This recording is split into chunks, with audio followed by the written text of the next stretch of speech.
Al-Imam Ibnu Hajar Al-Hitami, wa du'aun fi yaumiha roja'a ayyusadifa sa'atal ijabah.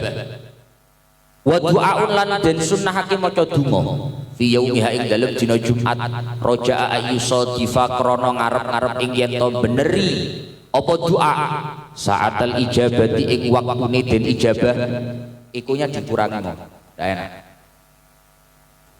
Sa'atal ijabati ing waktune den ijabah wa arjaha utawi luweh den arep-arepakene sa'atul ijabah iku min julusil khatibi, iku min julusil khatibi awit saking lunggune wong kang khutbah ila akhir salat itu meka maring akhir salat Jumat.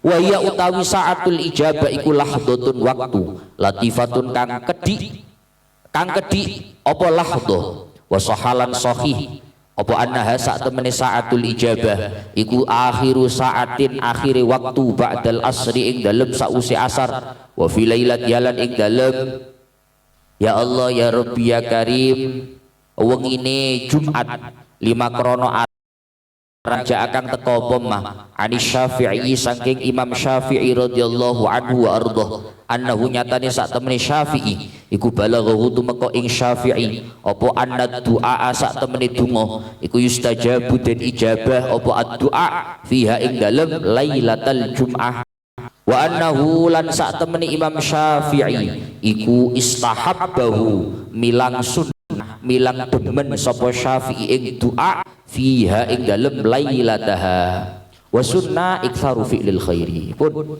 sak mangke tasik melanjutkan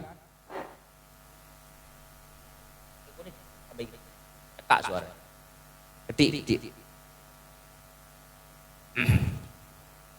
sana suara dangdutan soal ini wa sunnah aman pun aman yang penting belakang denger mawon aman pun wa sunnah sak mangke nerusaken pembahasan tentang kesunahan untuk insot, kesunahan untuk berdiam. Kalau wingi sudah dijelaskan, kemarin sudah dijelaskan bahwa ketika khotib sedang melaksanakan khutbah maka anjurannya, kesunahannya bagi para hadirin, para audiens itu disunahkan untuk insot. Insot itu upaya kita untuk mendengarkan. Insot itu mendengarkan. Maka kemarin dikatakan bahwa insot itu ditafsirkan sukutun ma'a isra'in. Insot itu bukan dengar tapi mendengar. Kalau kita bahas masalah dengar, kalau ini pun kalau sampaikan, lek urusan kerungu ki masih wong ngomong ya kerungu wong kupinge bolong. Tapi itu bukan insot namanya. Insot itu memang ada upaya dia diam dan mendengarkan, fokus. Itu namanya insot. Sehingga untuk orang itu mendapatkan kesunahan insot, orang itu memang harus berusaha untuk mendengarkan. Sehingga dari hukum sunnah mendengarkan khutbah ini ada beberapa pembahasan yang sudah disampaikan kemarin. Di antaranya kemarin sudah disebutkan kalau khotib sedang khutbah, kalau memang ada orang salam maka itu wajib dijawab, tetap wajib dijawab. Lah sak mangke niki pembahasannya wa yusannu tashmitul atis. Ketika khutbah sedang dilaksanakan, ketika khotib sedang melaksanakan khutbah Jumat, maka apakah bagi orang yang bersin wahing yang biasanya kalau tidak sedang khutbah itu disunahkan untuk mengucapkan alhamdulillah, apakah bagi dia ketika terjadi khutbah kok daik wahing, apakah tetap disunahkan untuk membaca doa alhamdulillah? Maka jawabannya wa yusannu tashmitul atis. Ternyata meskipun dalam kondisi khutbah Jumat, orang yang atis, orang yang dalam kondisi bersin, dia tetap disunahkan untuk membaca bacaan yang biasanya dilakukan. Wahing ya alhamdulillah. Warraddu alaihi. Begitupun bagi orang yang mendengarkan, orang yang tahu bahwa di sampingnya ada orang bersin, dia sunnah untuk membaca doa yang biasanya dibaca. Lek lanang ya maca yarhamukallah. Dia sunnah balas tetap yahdikumullah wa yuslih balakum, dia tetap sunnah. Bacaan seperti ini tetap disunahkan untuk dilaksanakan meskipun khotib sedang melaksanakan khutbah. Wa raf'us shauti min ghairi mubalaghatin, bisolati wassalami alaihi inda dzikril khatibi ismahu aw wasfahu. Di antara pembahasan yang timbul dari kesunahan untuk berdiam mendengarkan ketika khutbah, apakah ketika kita sedang dilaksanakan khutbah terus kita mendengarkan asmone Kanjeng Nabi, mendengarkan namanya Kanjeng Nabi, sing mestine kok cara awak dhewe gak maca selawat, oh bakhil tenan awak dhewe. Kok cara hadise kan sampai bakhil tenan. Apakah ketika khotib sedang melaksanakan khutbah, lantas khotib menyebutkan nama Nabi, apakah kita disunnahkan untuk membaca sholawat? Maka jawabannya disunnahkan untuk membaca sholawat. Bahkan bukan cuma membaca sholawat, tapi raf'us shaut bahasa Fathul Mu'innya. Disunnahkan membaca sholawat dengan suara lantang. Raf'us shaut, dengan melantangkan suara tapi min ghairi mubalaghatin. Tapi yo gak lantang-lantang banget, gak bengok ngono gak. Allahumma sholli ala sayyidina Muhammad, Allahumma sholli alaihi. Ngoten mawon. Lek niku wau mubalaghah niku wau. Lek wae Jumatan ngoten ngerewuk sing khutbah lek. Ngerewuk saken. Jadi ya sholawat, baca sholawat dengan suara yang lantang tapi tidak over, tidak sampai lebih dari batas normal. Qala syekhuna wa nadbut qala syekhuna wala yab'udu nadbut taraddi anis sahabah bila raf. Komentarnya Al-Imam Ibnu Hajar Al-Haytami terkait masalah kesunnahwat ketika mendengar nama Nabi, meskipun dalam kondisi sedang dilaksanakan, disunnahkan untuk membaca sholawat ketika mendengar nama Nabi tidak secara lantang yang over. Maka ketika kita mendengarkan nama sahabat juga disunnahkan untuk taraddi. Taraddi itu misalnya orang disebut asmone Abi Bakrin radhiyallahu anhu, membaca taraddi radhiyallahu anhu. Ini hukumnya juga disunnahkan. Ya, meskipun bahasanya buatan jazmu, nggak mantap. Lek bahasanya Fathul Mu'in itu namung wala yab'udu nadbut taraddi. Tidak terlalu jauh. Andai kata dikatakan bahwa hukumnya sunnah juga membaca radhiyallahu anhu ketika kita mendengarkan nama sahabat disebut pada saat khutbah. Tapi tentu tetap bila raf'i sautin, tanpa over, suaranya tanpa over. Maksudnya ya biasa, tidak sampai lantang yang sampai over, tidak seperti itu. Wa kadza at-ta'minu li du'ail khatibi. Begitu juga disunnahkan untuk membaca amin ketika khotib sedang membaca doa. Amin ya amin, amin, amin, nah, amin dengan suara yang mampu didengar tapi tidak over. Maksud kula Fathul Mu'in ini sedang ingin menyampaikan mbok menawa dhewe duwe angen-angen, si cilik sing gak duwe angen-angen ya. Mbok menawa dhewe duwe angen-angen, jarene waya khutbah iku gak oleh rame, kongkon meneng ngrungokno. Lah lek khotibe ndonga meneng lah ndak. Amin. Lek khotibe nyebut asmane Kanjeng Nabi ya sholawat. Lek khotibe nyebut asmane sahabat ya radhiyallahu anhu. Artinya ini beberapa kasus, beberapa pembahasan furuk yang timbul dari kesunahan untuk kita diam mendengarkan ketika khotib sedang khutbah. Wa tukrahu tahriman walau liman lam talzamu al-jum'atu ba'da julusil khatibi 'alal mimbar wa illam yasma'al khutbata tukrahu tahriman sholatu fardin walau fa'itatan tadzakkaraha al-ana wa in lazimatu fawran. Kemudian sekarang pembahasannya ketika khotib, orang yang khutbah sudah naik di mimbar, wis diunggahno ambek murokine wis. Ansitu wis mari. Wis munggah khotibe. Allahumma sholli ala sayyidina Muhammad, wis munggah. Sudah naik di mimbar. Ketika khotib sudah naik di mimbar, khotib sedang membacakan khutbah, maka bagi orang yang sudah hadir di sana, meskipun dia tidak mampu mendengar khutbah, hukumnya makruh tahrim untuk melaksanakan sholat fardu. Meskipun sholat fardunya kodok, meskipun sholat fardu kodoknya ini harus dikodok secara segera, panjang sih kedap. Jadi secara konsep fikih makruh itu ada dua, ada makruh tanzih, ada makruh tahrim. Kalau makruh itu makruh tanzih itu kalau dilaksanakan nggak dosa. Ya mek coro ditinggal, andai kata ditinggal dapat pahala, tapi tidak sampai dosa. Itu makruh tanzih. Tapi kalau makruh itu makruh tahrim, meskipun judulnya makruh tapi itu aslinya haram. Cuma perbedaannya sama haram itu terkait masalah dalil larangannya saja, tidak begitu mantap. Sing jelas barang itu lek dihukumi makruh tahrim berarti dosa. Meskipun nadai bahasanya makruh. Hukumnya makruh tahrim, bahasa ringkes sih, hukumnya berdosa. Melaksanakan sholat fardu ketika khotib sedang melaksanakan khutbah, sedang menyampaikan khutbah, meskipun kita nggak dengar khutbahnya. Lah aku nggak krungu aku duwe kodokan sholat akeh, tak ngodok iya, nggak boleh, dosa. Wa illam yasma'al khutbah, meskipun kita tidak mendengarkan khutbah, tidak mampu mendengarkan khutbah, hukumnya makruh tahrim, berdosa untuk melakukan sholat fardu, meskipun itu sholat fardu qadha. Ditambahi syi'an wa in lazimatu fawran, meskipun qadhaan sholat fardunya itu kategori qadhaan sholat fardu yang harus diqadhai secara segera. Terus dalam fikih itu qadhaan itu ada dua model. Ada qadhaan itu sing nyantai, ada qadhaan itu sing kudu ndang-ndang, harus segera. Sholat qadha yang nyantai itu sholat qadha yang qadhaannya itu karena udzur. Karena udzur, misal dalu turu, normalnya biasanya tangi subuh, iki pas kerinan kawanan, tapi itu tangi, tapi karena udzur.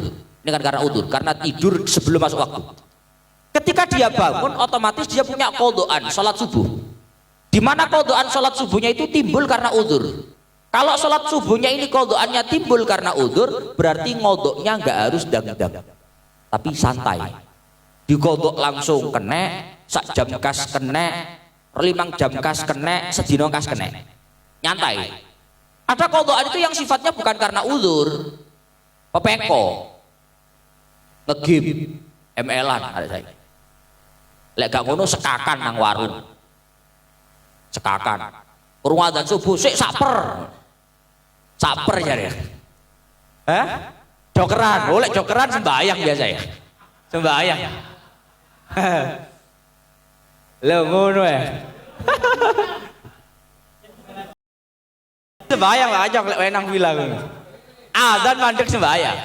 Kok misale akan lek gak sekakan ya apalah, sekakan pokoknya ngegim yang sampai lalai waktu, saper begitu saper mari ternyata subuh sentek waktu nih.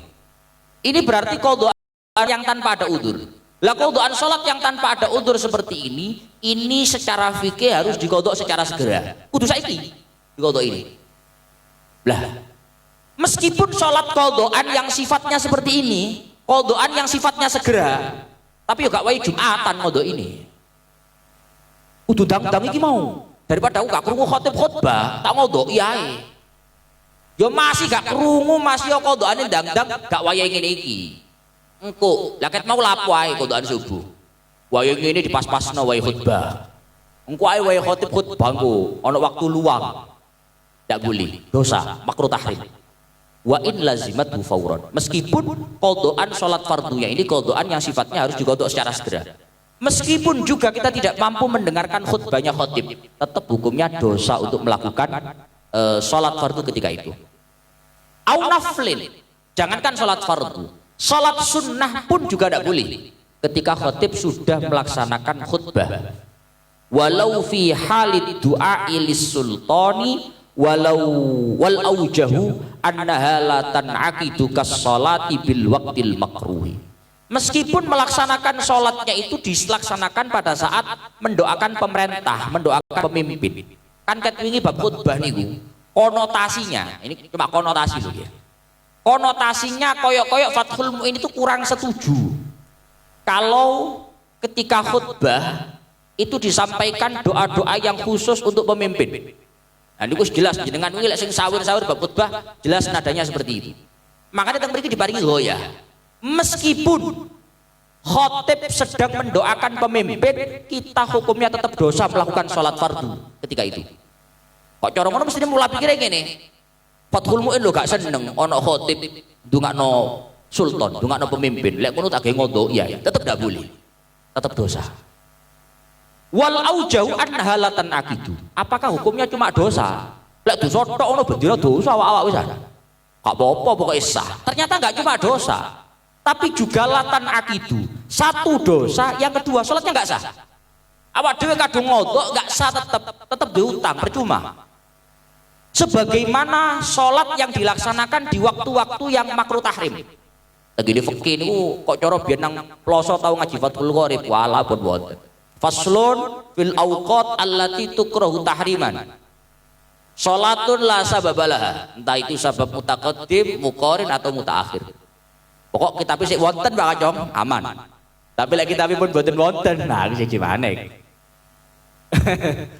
Dados sebagaimana secara fikih kita ini hukumnya dihukumi dosa makruh tahrim dan dihukumi tidak sah melakukan sholat di 5 waktu, sholat yang tidak ada sebab. Contoh, mari subuhan, setelah sholat subuh moro-moro sembahyang gak ada sebabnya. Lek sholat qodok beda, lek sholat qobliyah mau durung sempet qobliyah subuh beda lagi. Itu hukumnya dosa sekaligus nggak sah. Maka sebagaimana di waktu itu sholat tidak sah, sholat fardu meskipun qodok dilakukan ketika khatib sedang khutbah sudah naik di atas mimbar, itu hukumnya juga dosa dan tidak sah. Wa yajibu alaman bi sholati takhfifuha bi ayyak tasira ala aqalli mujziin inda julusihi alal mimbar.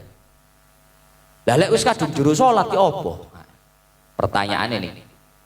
Bagi orang yang sudah terlanjur di dalam sholat, misali awak dewe Allahu Akbar qobliyah, lek gak qobliyah ya tahiyatul masjid, Allahu Akbar, khotibe munggah, tapi kira sik suwe ditoleh ket mau jan durung teko ta khotibe, sholat akhirnya dewe Allahu Akbar qobliyah. Di tengah-tengah kita sholat qobliyah atau kita sholat tahiyatul masjid, khotibnya naik mimbar khutbah, maka gimana? Lanjut sholatnya. Tapi dalam pelaksanaan sholat yang tengah kita lakukan, yang sedang kita lakukan, itu diminimalisir. Diminimalisir itu artinya dipercepat. Yang cepat bukan gerakannya, tapi bacaannya. Artinya gak sembayang model Allah Akbar ya enggak, tapi bacaannya diminimalisir. Kok coro moco niku moco kewajibannya mawon. Kok coro ngadeg kewajibannya apa? Fatihah, baca Fatihah. Gak usah maca surat. Wong biasa gak tau maca surat. Wae khatib dukure mimbar malah suratnya sak dawan-dawan. Iqra bismi rabbikal ladzi khalaq lapo. Wong biasa gak tau maca surat wae ngene malah iqra. Enggak perlu.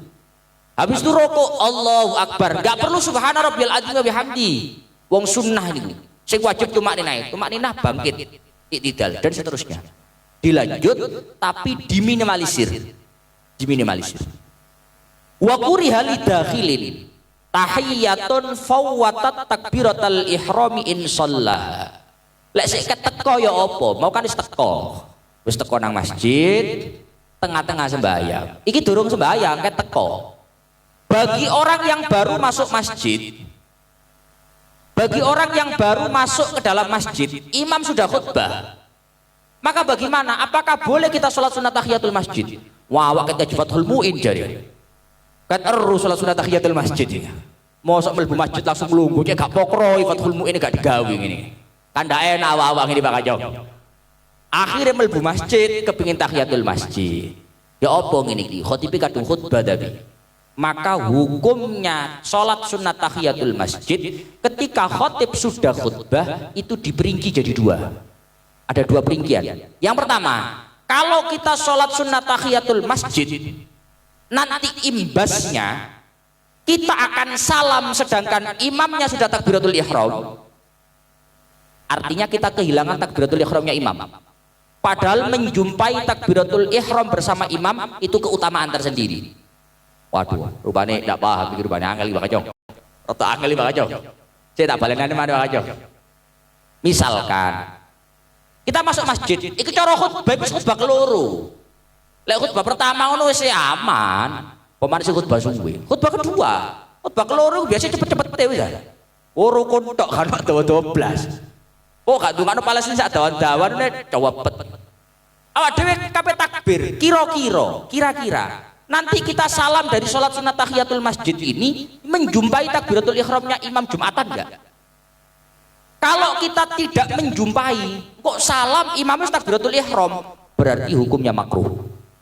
Kalau kita nanti selesai sholat sunat tahiyatul masjid, imamnya sudah salam, sudah takbiratul ihram, sehingga kita kehilangan takbiratul ihramnya imam, maka hukumnya makruh kita melakukan tahiyatul masjid.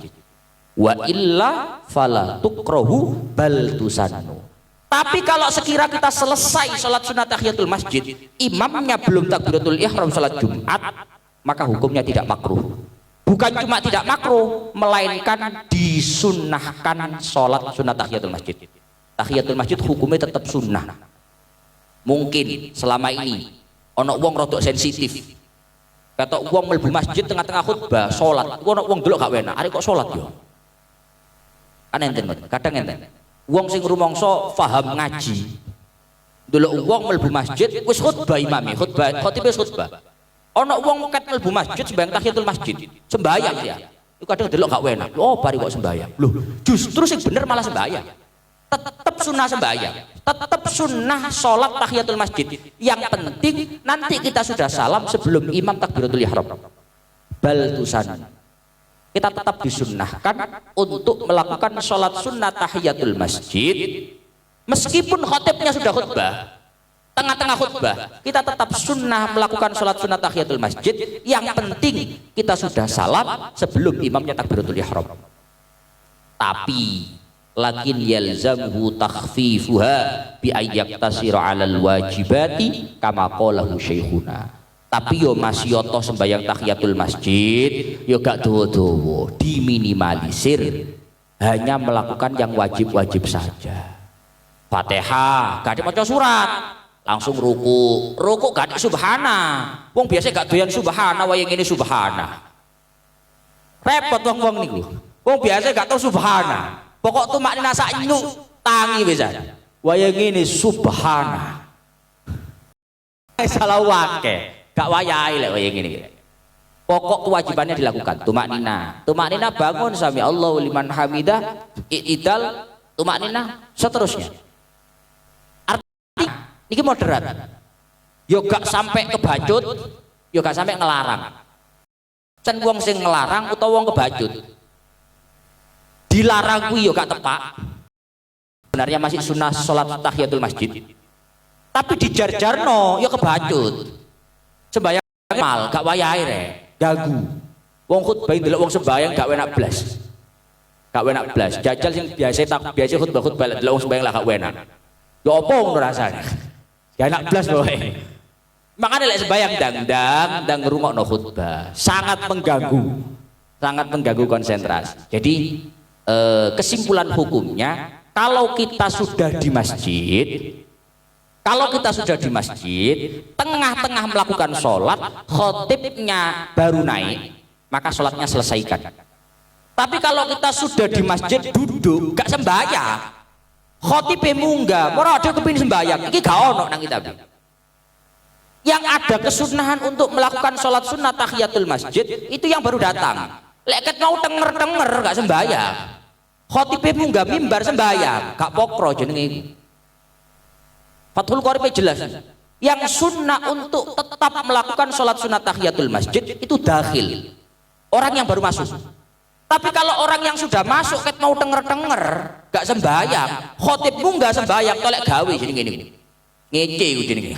Arek iku tak delok sembahyang ngenteni aku munggah. Panjen gak kepengin ono khutbah ku modele. Ngrewuk iki jenenge. Niku kok cara fikihnya ngoten. Dados pertama kalau sudah di masjid, sudah sholat diselesaikan tapi segera. Kalau sudah di masjid gak sholat, lunggu-lungguan, khotib nggak mimbar, gak ada kesunahan. Tapi kalau baru masuk masjid, perinciannya seperti tadi. Lek sekiranya, kalau sekiranya nanti selesai sholat sunat tahiyatul masjid, kok imamnya sudah takbiratul ihram, maka hukumnya sholat sunat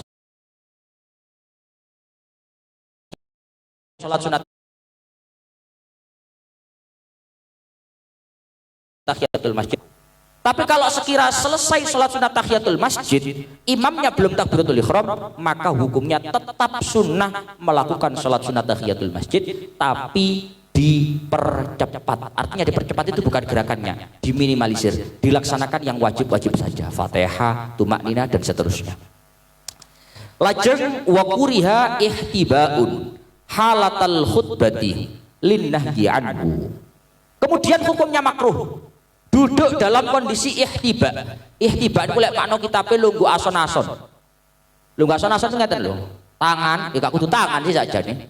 Pokoknya ini dua ini dikumpulkan dengan ini. Ngeten. Kadang nggih tangan, kadang wonten sing nggih kain. Prabu nggih. Jenenge niku habwa. Pak kadang semprap habwa. Mangke buka Shopee habwa. Lek wong nggih tangan biasa ngeten. Tapi enten tiyang niku sebutan damel habwa, bunder. Hah? Delok wayang. Lah khutbah niki mulai duduk wayang. Makanya lu ngoten niku hukumnya makruh. Biasanya habaib-habaib damel habwa.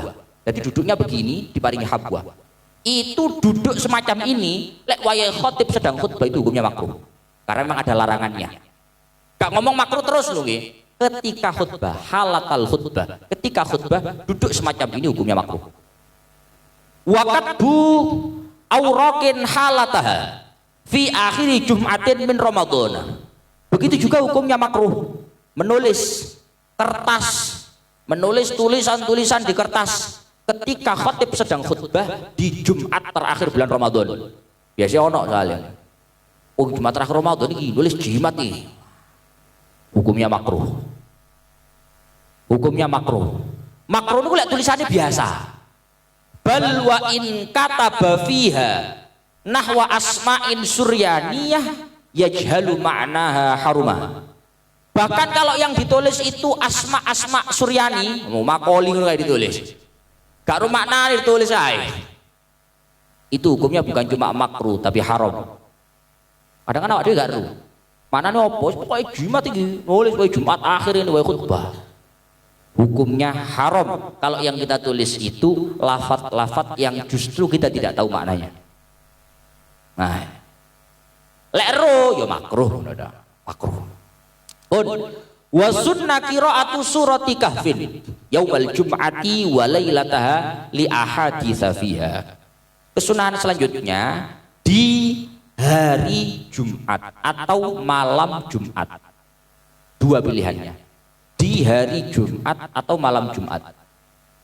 Berarti malam Jumat itu mulainya maghrib. Maghrib itu sudah masuk malam Jumat. Hari Jumat itu berakhirnya sampai maghrib. Jadi 24 jam full time. Disunahkan membaca surat kahfi. Membaca surat kahfi karena memang ada hadisnya. Wa qira'atuha naharon akadu. Cara maca surat kahfi ku apike malam Jumat atau Jumat. Maka lebih baik dibaca Jumat. Maksudnya dibaca waktu siang. Padang, gak petang. Lebih baik dibaca pada saat hari Jumat ketika kondisi cerah. Waya padang, awan. Wa aulahu ba'da subhi.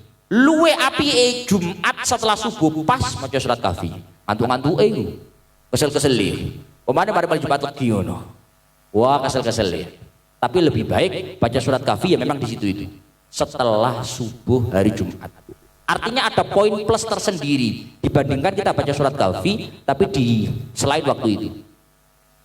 Musara'atan lil khairi. Kenapa kok lebih baik subuh? Karena bergegas melaksanakan kebaikan. Wa ayyuktsira minha wa min sairil qur'ani fihima. Disunnahkan juga untuk memperbanyak baca surat kahfi ataupun memperbanyak bacaan Al-Qur'an. Artinya baca surat Al-Kahfi itu tidak sekali, tapi sebanyak-banyaknya. 3, 7, 11 gak apa-apa. Saya. Cuma masalahnya di sini nih sih nggak menarik. Wa yukrahu al-jahru bi qira'atil kahfi wa ghairihi in hasala bihi ta'adzin li musallin aw na'imin kama sarrahan Nawawi fi kutubihi. Hukumnya justru makruh mengeraskan suara membaca surat Al-Kahfi atau lain-lain jika unsurnya adalah mengganggu, menyakiti kepada orang yang sedang sholat atau orang yang sedang tidur. Ono kampung, wo ngaji Fathul Muin kabeh wong. Lek wayahe Jumat mari subuh maca kahfi nang masjid nggo speaker. Tonggo ono sing turu mari subuh. Cek gawe enake masjid iki rek, dudu gak seneng Quran tapi awak wayahe turu kabeh nyambut gawe kok jam itu. Kalau suara itu sampai ta'adzin mengganggu kepada orang yang sedang sholat atau orang yang sedang tidur, maka hukumnya makruh. Gak sampai haram loh, makruh. Makruh. Sebagaimana hal itu disampaikan oleh Imam Nawawi di dalam kitab-kitabnya. Wa qala syekhuna fi syarhil ubab yambaghi hurmatul jahri bil qiraati fil masjid. Tapi wonten komentar malih, hukumnya enggak cuma makruh, bisa-bisa haram. Ketika baca surat Al-Kahfi tadi itu dikeraskan, dilantangkan di masjid, yambaghi hurmatuhu, haram. Loh, mau cari makruh, saiki haram, ya apa sih iki? Ah niki wa humila kalamun Nawawi bil karoha ala ma idza khaffa at-ta'addi. Dawuhnya Imam Nawawi yang pertama tadi yang mengatakan bahwa hukumnya itu makruh, itu diarahkan ketika ta'addinya, ketika menyakitinya, mengganggunya kepada orang yang tidur itu cuma sedikit, ganggu titik. Lek ganggune nemen. Ngoten maksudnya. Jadi kan tadi ada hukum makruh, ada hukum haram. Maka yang pertama yang mengatakan makruh itu diarahkan ketika ta'addinya, mengganggunya, menyakitinya itu tidak begitu parah. Lek ganggune nemen, sewa, celeng-celeng nang kuping. Kene durung-durung balas. Insyaallah loworo kabeh nang kuping rasane.